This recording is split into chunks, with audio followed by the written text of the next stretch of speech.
Assalamualaikum warahmatullahi wabarakatuh, teman pecinta sejarah, apa kabarnya hari ini? Mudah-mudahan dalam keadaan sehat dan selalu dalam lindungan Allah Subhanahu wa taala. Bertemu lagi dengan saya Anissa Amisandi di program Baca Sejarah dan masih di serial kronologi sejarah tahun 630 Masehi bertepatan dengan tahun 8 hingga 9 Hijriah. Ada 4 peristiwa penting yang datang dari dunia Islam dan ada 4 peristiwa penting juga yang datang dari luar dunia Islam. Dari dunia Islam diawali dengan Fathu Makkah, kemudian Perang Hunain, lalu ada Ghazwah Taif atau Perang Taif, dan terakhir adalah kematian Ibrahim putra Rasulullah SAW. 4 peristiwa dari luar dunia Islam diawali dengan pengembalian relik True Cross ke Yerusalem oleh Heraklius. Kemudian yang kedua dekret Heraklius di mana kaum Yahudi harus masuk Kristen. Yang ketiga adalah penobatan Boran atau Puran sebagai ratu, dan yang keempat adalah berakhirnya pemerintahan Mahendrawarman I digantikan dengan pemerintahan Narasimhawarman I dari India. Dan teman pecinta sejarah, inilah kronologi sejarah tahun 630 Masehi, masih di peristiwa yang pertama yaitu Fathu Mekah. Kemudian kita lanjut ke kisah berikutnya ya, berangkat ke Mekah namun di halaman 528.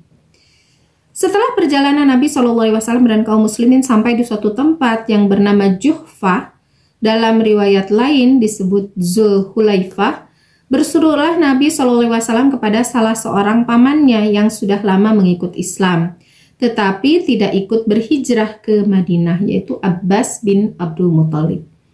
Ketika itu Abbas sengaja berhijrah beserta keluarganya ke Madinah karena tidak tahan lagi tinggal di Makkah. Setelah Nabi SAW berjabat tangan dengan pamannya yang meninggalkan kota Makkah karena hendak berhijrah ke Madinah, beliau bersabda, "Hijrah engkau hai pamanku, akhir hijrah. Seperti halnya kenabianku ini, akhir kenabian." Abbas berkata, "Aku sudah tidak tahan lagi berkumpul dengan penduduk Makkah. Bangsaku, kaum Quraisy, demi Allah, jika Rasulullah datang ke Makkah dengan mendadak dan kekerasan, sebelum mereka datang kepada Rasulullah lalu meminta kedamaian, lalu minta keamanan atau maksudnya damai, tentulah mereka akan binasa untuk selama-lamanya." Ini tentang Abbas ya. Pernah juga dibahas tentang keislaman Abbas yang sebetulnya memang sudah sejak awal masuk Islam, dari sejak perjanjian Bai'at Aqobah ya. Rasulullah Abbas ini sebetulnya sudah masuk Islam, hanya dirahasiakan. Ini menurut kebanyakan ahli sejarah. Tetapi pengakuan secara umum, maksudnya diumumkan bahwa Abbas itu telah masuk Islam itu pada saat ini, pada saat Futuh Mekah.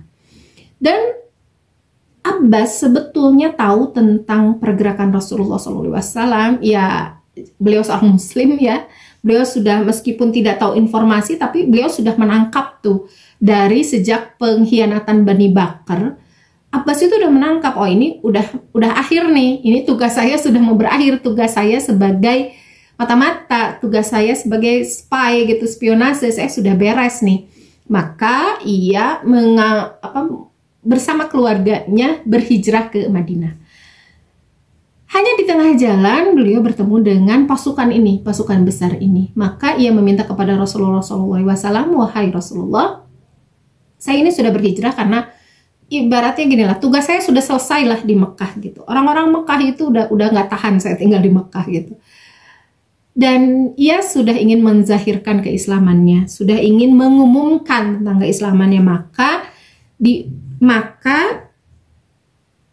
pada saat itulah, di lokasi yang bernama Zulhulaifah ini, diterimalah atau bicaralah ya Abbas dengan Rasulullah SAW. Maka disitulah diumumkan bahwa Abbas radhiyallahu anhu pada saat itu masuk Islam gitu. Karena yang sebelumnya itu secara ketika pembicaraan Rasulullah SAW ba'da pertempuran Badar, di situ kan ada obrolan Abbas dengan Rasulullah SAW yang mengatakan bahwa, wahai Rasulullah, saya ini sudah masuk Islam, jadi saya tidak perlu ya bayar tebusan. Lalu Rasulullah SAW menjawab, bahkan tebusan itu harus wahai Abbas, karena yang terlihat oleh orang luar, kamu ini masih kafir gitu.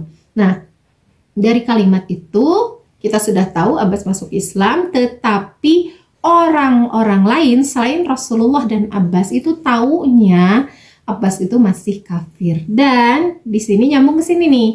Taunya masyarakat umum bahwa Abbas itu masuk Islamnya di Fathu Makkah.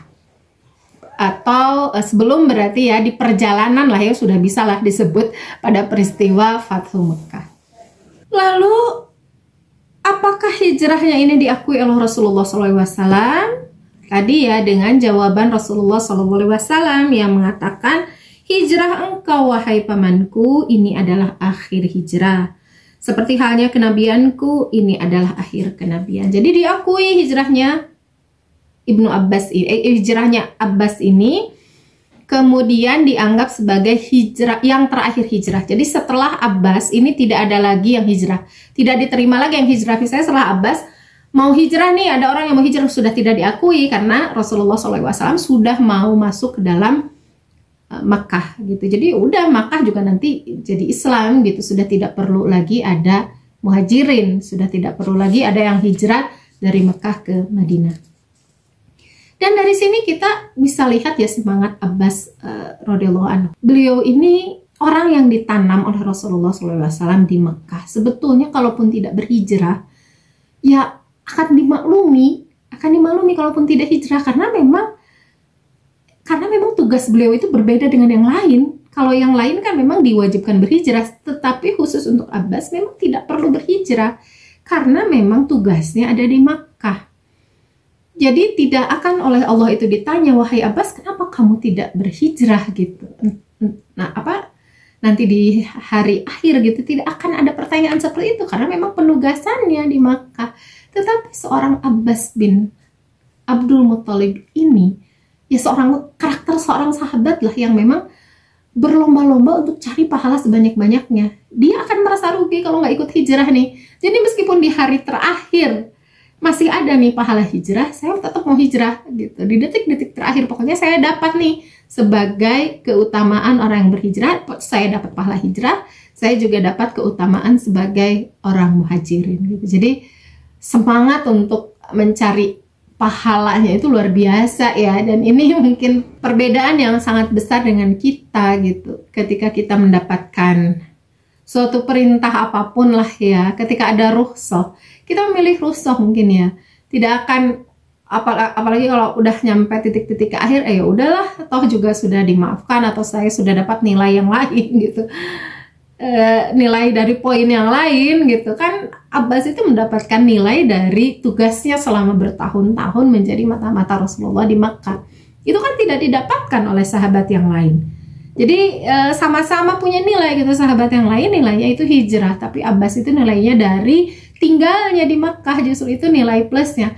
Tetapi Abbas itu tidak mau seperti itu. Iya, semangat untuk mendapat pahalanya, semangat untuk mendapat keutamaannya itu sangat-sangat besar ya. Ini benar-benar kita harus tiru sifat Abbas ini. Jadi meskipun di detik-detik terakhir saya dapat pahala ini, wahai Rasulullah, saya tetap ingin meraihnya. Itu luar biasa ya.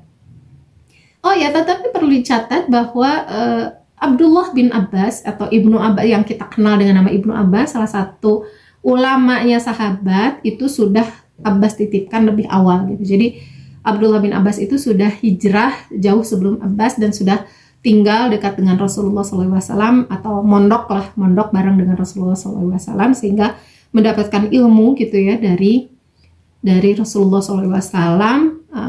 Ini juga semangat Abbas ya.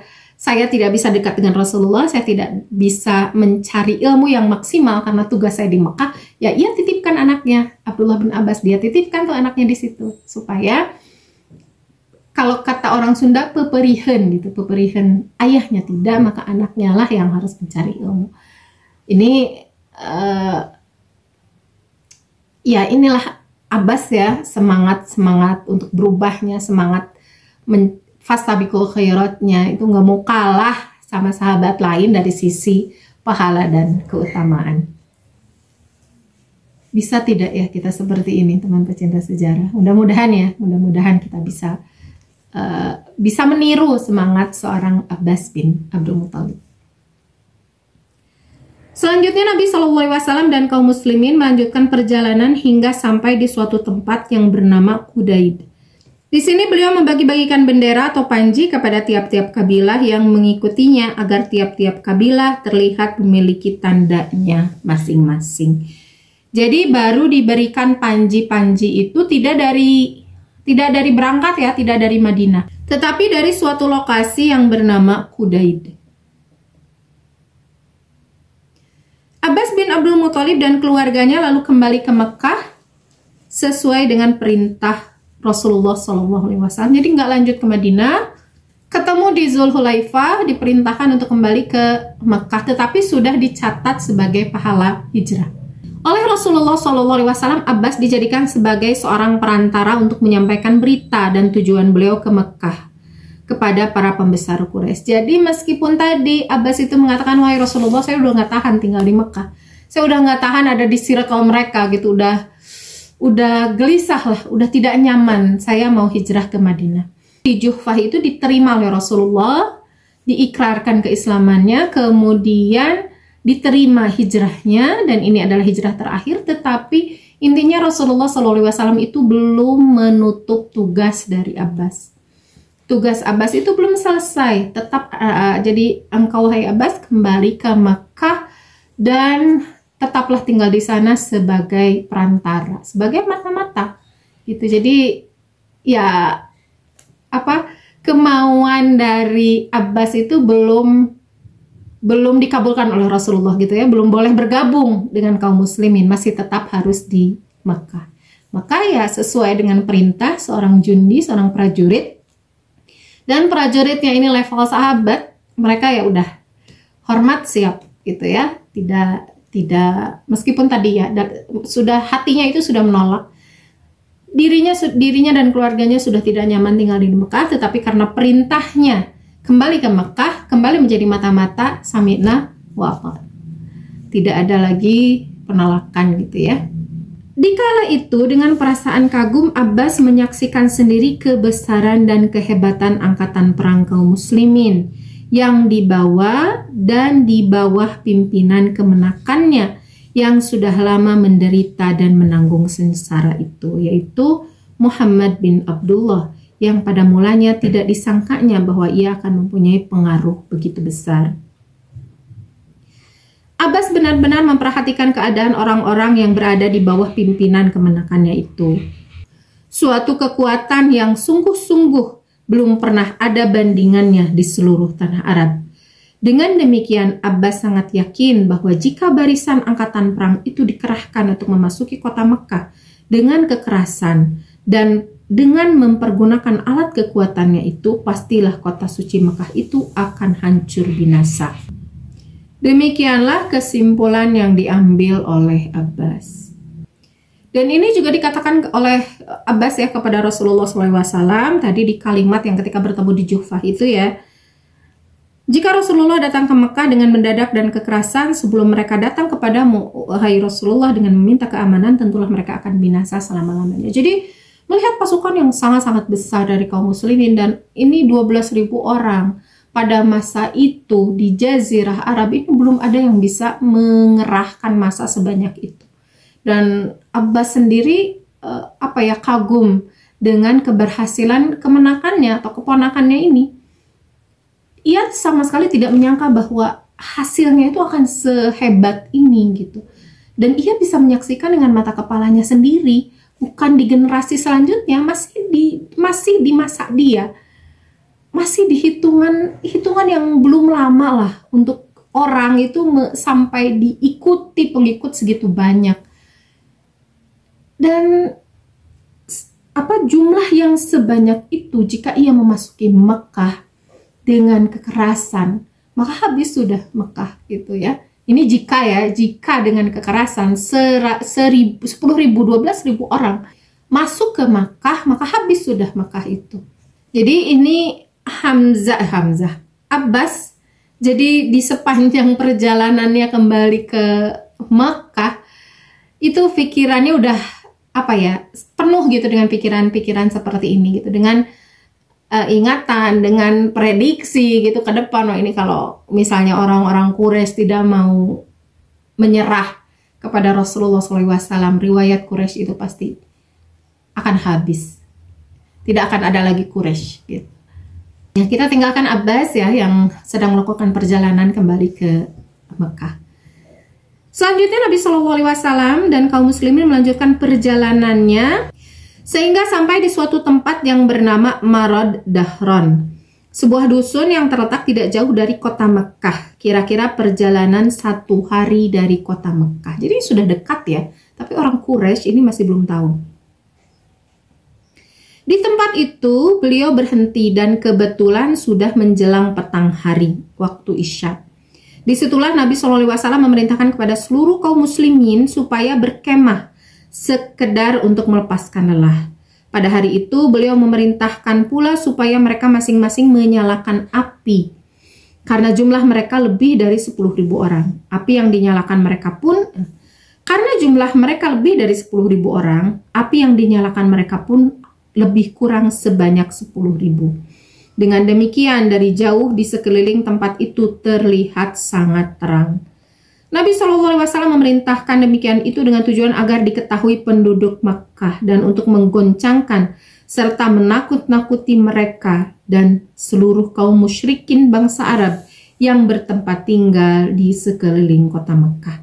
Dan biarlah mereka terkejut terhadap kedatangan kaum muslimin itu. Nah, barulah di situ, barulah di tempat yang bernama Marad Dahron, sudah di pintu Mekah ini, perjalanan 1 hari, jadi sudah kelihatan. Jadi Mekah itu kan ada di lembah ya, jadi otomatis dari Mekah itu Marad Dahron itu kelihatan, baik dari orang yang melakukan perjalanan gitu. Ini direncanakanlah untuk dibuka berita kedatangan pasukan muslimin akan menyerang Mekah. Jadi sudah di pintu nih, sudah ya tinggal esoknya lah masuk ke Mekah gitu. Jadi sudah tidak mungkin lagi orang-orang Quraisy melakukan persiapan. Dan berita ini, berita yang menghebohkan dan mengejutkan ini direncanakan bukan hanya untuk orang Quraisy, tetapi untuk kabilah-kabilah di sekitar Quraisy, di Jazirah Arab, biar mereka juga ikutan kaget gitu, ikutan tersentak. Dan terbayang ya oleh kita, 10.000, 12.000 pasukan itu setiap kabilahnya menyalakan api unggun, setiap orangnya dari satu orangnya bawa 1 kayu bakar aja, itu udah 12.000 kayu bakar gitu yang dinyalakan. Maka terbayang, mungkin seperti kita melihat melihat kalau malam itu kan lampu-lampu tuh kalau ada perayaan gitu, itu kan kelihatan dari jauh. Ini juga sama, ini api unggun yang terlihat gitu beberapa titik dan sehingga terang sekali gitu, karena banyak jadi terang kelihatan. Nah, ini tentu saja sangat-sangat mengejutkan orang-orang Quraisy. Lalu apa yang terjadi kemudian? Yang tadi orang-orang Quraisy ya itu merasa takut, merasa khawatir dan sebagainya, sekarang tiba-tiba melihat kenyataan seperti ini, tentara kaum muslimin itu sudah sampai di depan pintu mereka. Apa yang terjadi pada mereka, insya Allah akan kita kisahkan di episode berikutnya. Teman pecinta sejarah, untuk hikmah sudah tadi diulas ya. Jadi kita langsung tutup saja untuk pertemuan hari ini.